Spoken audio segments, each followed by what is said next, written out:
balita na ang lakas mo'y sa kahinaan.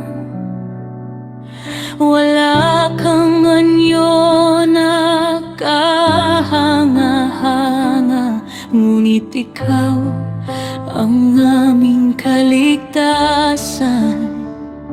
Ikaw ay hinamak at itinakwil, lalaki ng dalamhati at sakit.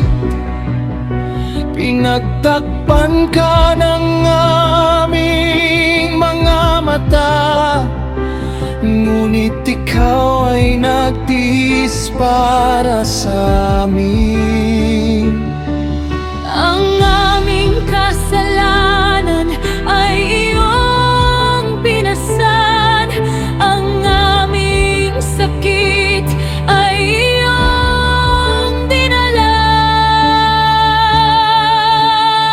Sa kaniyang mga sugat kami pinagaling, sa kaniyang paghihirap kami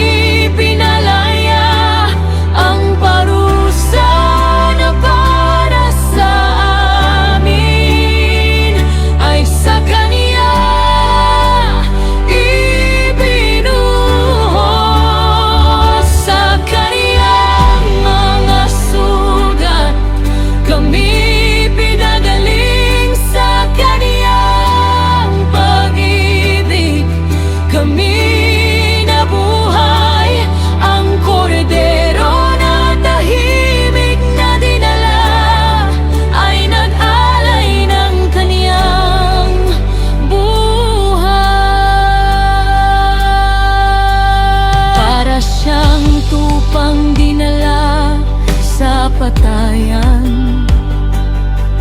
Hindi siya nagsalita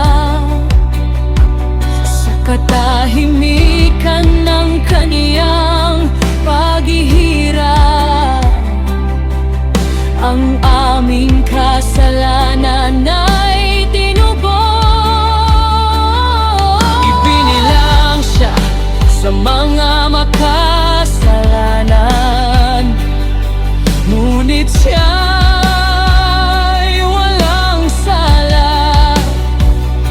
Sa kanyang kamatayan at paglilibing, may plano ang Ama para sa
makikita niya ang bunga ng kaniyang hirap.